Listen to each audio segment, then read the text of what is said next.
Although the Spanish were the first European colonists in the New World, they didn't remain alone in the Americas for very long. Just 3 years after Hernán Cortés captured Tenochtitlan, the French government sent its first explorer to poke around North America and look for what many European explorers had searched for from the beginning, a passage to the east. Now, although the explorers never found this Northwest Passage because it didn't exist, they, like the Spanish, quickly learned that there were quite a lot of riches to be had in the Americas themselves. In this video, I'd like to take some time to talk about two of the lesser-known European colonies in the New World. New France, up here in pink,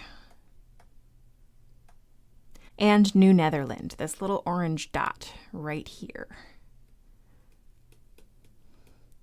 Now you can see that compared to the extent of New Spain, here in the Caribbean and Mexico and expanding in South America, these colonial exploits were pretty small indeed, but I think it's important to learn a little bit about them because they help us see the ways in which the different goals of colonial powers led to very different types of settlement in the New World and very different relationships between Europeans and Native Americans.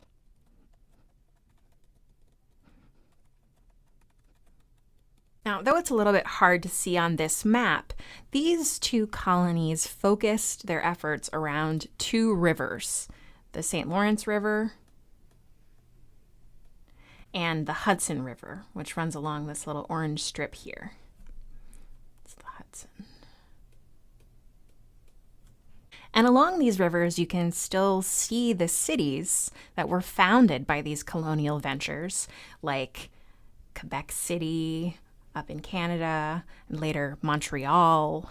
And down here, of course, the most famous, which started as New Amsterdam and later became the city of New York. Right about here, it's the island of Manhattan, on which New York City, formerly New Amsterdam, is located. Now, looking at this map, you might wonder, why was it that Spain had these giant swaths of territory, really from coast to coast, where New France and New Netherland really only followed along these rivers, at least to start with? And the answer really lies in this idea of goals. And New France and New Netherland sat on the rivers being the highways of the world, really up until the invention of the railroad, because they were primarily interested in trade. So let's talk a little bit more about that. French and Dutch explorers were particularly interested in gaining valuable furs to trade from Native Americans living in the northern part of North America that they could then sell in Europe. Long before European colonization began, beavers had been hunted pretty much to extinction in Europe, while beaver pelts themselves were usually used to create fancy hats. Now, this is a hat from a slightly later era, but you can get the sense here that Europeans met on something of an equal basis with Native Americans in the process of the fur trade. So Europeans wanted beaver pelts and also the pelts of other animals and often fish.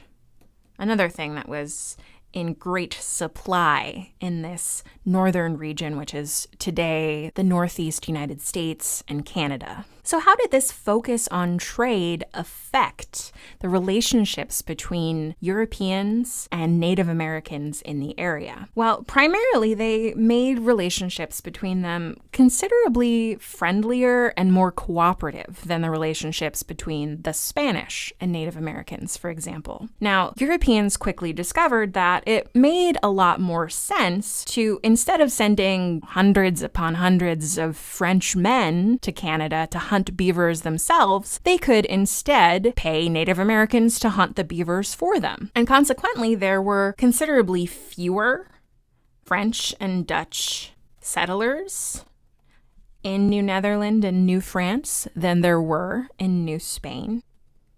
And because there were fewer of them, they generally ended up doing things more on the terms of Native Americans. So, whereas the Spanish might have used their guns and their war dogs to force Native Americans to labor for them, the French and the Dutch were more likely to observe trading rituals like giving gifts and also fostering trade relationships through intermarriage. French traders learned the Algonquian language and married native women and had children with them so that they could be considered part of the family. They even allied with Native American tribes against their own enemies and went to war with them, as in the case in 1609 when French explorer Samuel de Champlain helped Algonquians in their war against the Iroquois. And like New France, New Netherland, situated as it was in this very good harbor, the island of Manhattan, was likewise very focused on trade. In fact, New Amsterdam was a little bit of a company town, controlled by the Dutch West India Company,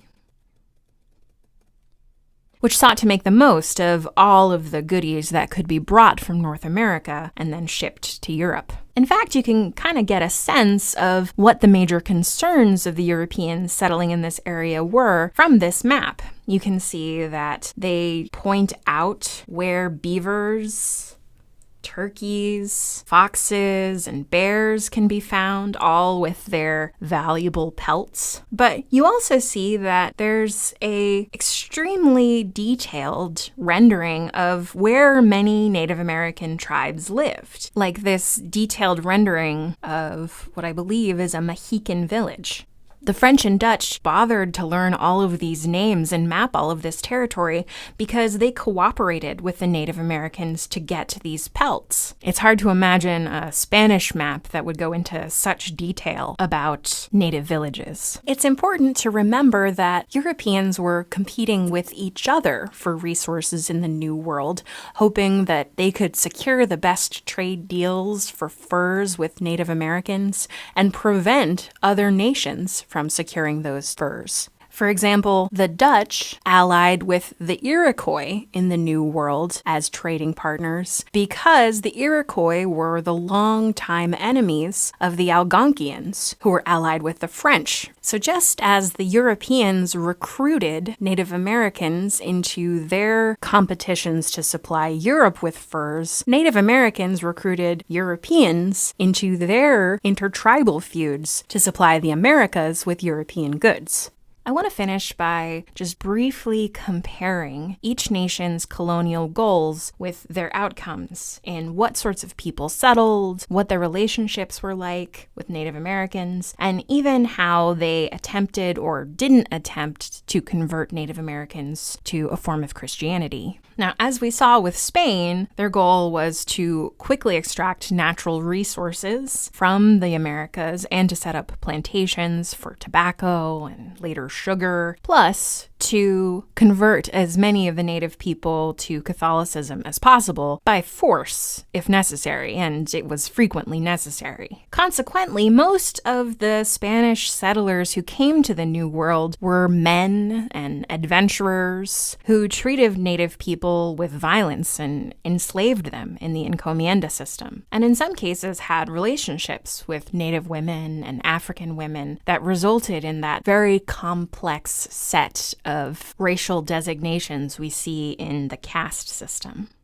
But France and the Netherlands, by contrast, came for trade. They wanted furs and fish, and so they were very careful to cultivate very friendly relationships with Native Americans, including by intermarrying with them in a deliberate and formal way, so that they could take advantage of having natives do the hunting for them rather than having to do it themselves. So that really only a few men came to New France and New Netherland, nothing like the numbers of Spain. And unlike the Spanish, although the French did attempt to convert natives to Catholicism, they rarely did so by force. Now, going forward, as we talk about British colonization in the next few lessons, I want you to keep both the Spanish and the French and Dutch modes of colonization in your mind so you can compare and contrast English colonization with both of them. And as we'll see, the goals of the various English colonies, whether it's to found plantations like in Jamestown, Virginia, or to escape religious persecution like in Massachusetts Bay, that goal will go on to influence not only who came to the Americas from Europe, but also their relationships with Native people.